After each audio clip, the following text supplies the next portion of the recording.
Security in QKD.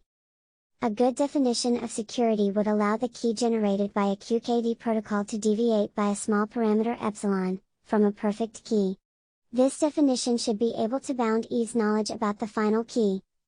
A perfect key refers to a uniformly distributed bit string whose value is completely independent and remains unknown to an eavesdropper. The main requirement that the definition of security must fulfill is composability. The composable definition characterizes the security of a protocol with respect to the ideal functionality. This means that the security of the key generated could be used in any subsequent cryptographic task such as the one-time pad for message encryption, where an ideal key is expected. However, there always exist some challenges in constructing security proofs without making any assumptions either about the devices or the parties. For example, attacks against practical schemes exist, such as photon number splitting attacks, PNS, time shift attacks, large pulse attacks, blinding attacks and high-power damage attack. Some of the assumptions made in the definition of QKD security are as follows. There should be no side channels. Side channels are basically discrepancies between the theoretical model and a practical implementation.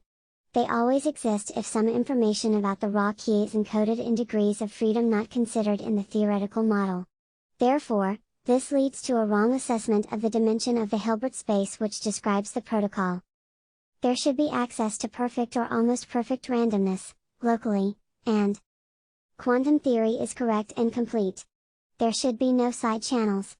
Side channels are basically discrepancies between the theoretical model and a practical implementation.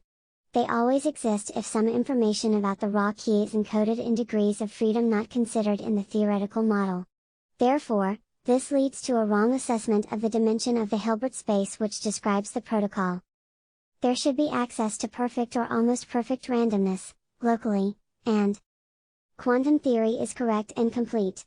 If there is randomness and quantum theory is correct, then this leads to completion of the security proofs. However, in classical cryptography, the security is based on the difficulty or complication of a certain mathematical algorithm to afford security of the protocol. Therefore, the security is mainly based on the failure to solve the algorithm. This can fail in 4 ways that are as follows. Conjecture of hardness/difficulty in this case is wrong.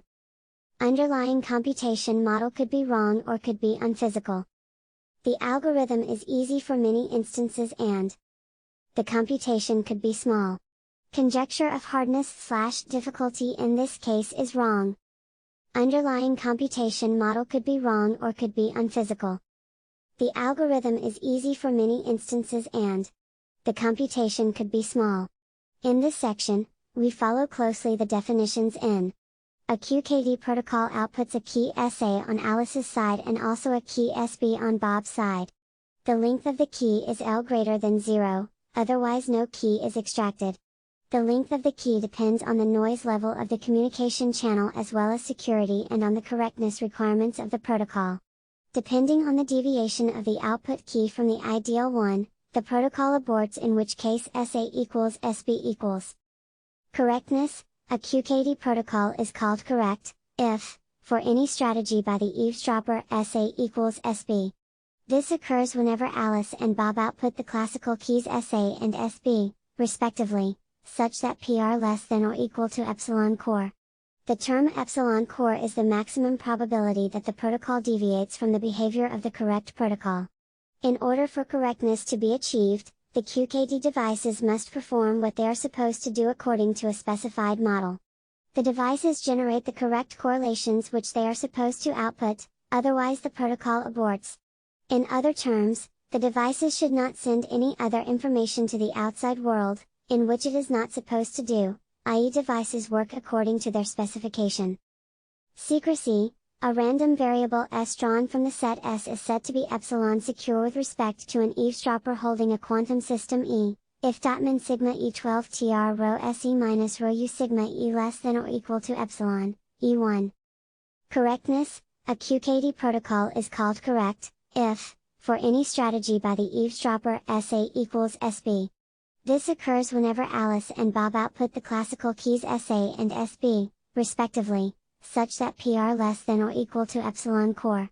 The term epsilon core is the maximum probability that the protocol deviates from the behavior of the correct protocol. In order for correctness to be achieved, the QKD devices must perform what they are supposed to do according to a specified model. The devices generate the correct correlations which they are supposed to output, otherwise the protocol aborts. In other terms, the devices should not send any other information to the outside world, in which it is not supposed to do, i.e. devices work according to their specification. Secrecy: a random variable S drawn from the set S is said to be epsilon secure with respect to an eavesdropper holding a quantum system E, if where rho SE equals SSP apostrophe S vertical bar SS vertical bar rho E vertical bar S equals S is the actual state that contains some correlations between the final key and even epsilon gives the maximum failure probability of the key extraction process. The state rho U equals SS vertical bar SS vertical bar S vertical bar is the completely mixed state on S, and vertical bar S vertical bar is the size of S since the trace distance, that is, 12 tr vertical bar rho 0 minus rho 1 vertical bar refers to the maximum probability of distinguishing between the two quantum states, rho 0, rho 1. This composable security definition naturally gives rise to the operational meaning that the protocol is epsilon secure, that is, S is identical to an ideal key U except with probability epsilon. Again, according to Hellstrom's theorem, the probability of distinguishing between the two quantum states rho 0 and rho 1 is bounded by 12 plus 14 tr vertical bar rho 0 minus rho 1 vertical bar. Robustness: a QKD protocol is said to be not robust if the protocol aborts even though the eavesdropper is inactive. While correctness and secrecy are difficult to prove, robustness can simply be proven by running the protocol. Over the last decade, a lot of work in QKD has been devoted to the derivation of unconditional security proofs. One of the main problems is that Eve has the power to perform any type of eavesdropping strategy. In particular, she can evade detection by attributing noise caused by her eavesdropping attack to normal noise in the channel. Therefore, it remains difficult to accurately bound the amount of information that Eve may obtain from the communication channel. The most important resource which should be determined when constructing security proofs for QKD protocols is the secret key rate. Therefore, all QKD protocols must be able to provide a clear expression for the secret key rate. In the asymptotic limit, the secret key rate is expressed as where L is the length of the final secret key and N is a list of symbols called or raw keys. This rate was established by Dvatak and Winter. The secret key rate against collective attacks was derived by Krauss, Gizon and Renner and is expressed as where Ix, Y, equals Hx minus, X vertical bar Y, quantifies the amount of bits need to be satisfied for error correction. The term chi, X, E, equals Hx plus Se minus Sx, E, refers to the Holovo quantity, where H is the Shannon entropy and S is the von Neumann entropy. The Holovo quantity refers to the amount of privacy amplification required in order to eliminate Eve's information. The upper bound on the secret key rate R, can be expressed as where IA, BE, is the intrinsic conditional mutual information, intrinsic information for short, between two information sources held by Alice and Bob after Eve has performed an optimal individual attack. The intrinsic information between two information sources A and B given E is defined as IA, BE, equals inf A, B vertical bar E, where the infimum is taken over all discrete random variables E such that AB is a Markov chain. It has been shown that IA, BE, is an upper bound on the rate S equals SA, B vertical bar E, at which such a key can be extracted. Many efforts have been made to improve the bounds on the secret key rates for a finite amount of resources. Since the tools for analyzing the security under non-asymptotic regime have become available, there is need to provide new security definitions.